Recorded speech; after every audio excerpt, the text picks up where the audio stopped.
हमारे चाकलीपुरा जो bus stand का ये पुल है बहुत ख़तरे में भी आया, बहुत मुश्किलात भी हमको करना पड़ता है इसमें, खासकर ये टूरिस्ट स्टाफ के साथ में है पड़ता है बहुत को। कल परसों कोई नाले से पानी ज़्यादा भी आया था, उस दिन में हमको बहुत मुश्किलात हुआ। यहाँ तो कोई आता नहीं है, कोई देखा ही नहीं है, हमारी तरफ कोई तवज्जो नहीं दे सकता है। तो हमको ये पुल का मसला है, ये बहुत बड़ा मुश्किलात है हमको यहाँ। देखो कोई बीमार, कोई अगर कोई आग की वारदात, कोई भी हादसा अगर हो सकेगा यहाँ, लेकिन यहाँ वहाँ जाने का कोई बंदोबस्त नहीं है। अगर कोई बीमार भी पड़ जाता है तो कंधे पर उठाकर हम यहाँ उसको ले आते हैं फिर इधर रोड पर।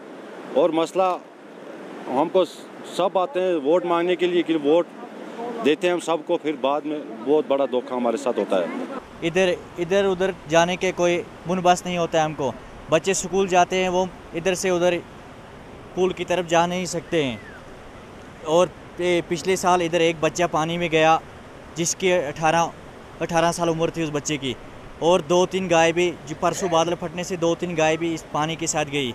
हमको बहुत मुश्किलात का सामना करना पड़ता है। हम गवर्नमेंट से अपील करना चाहते हैं हमारा कोई बंदोबस्त सोचे।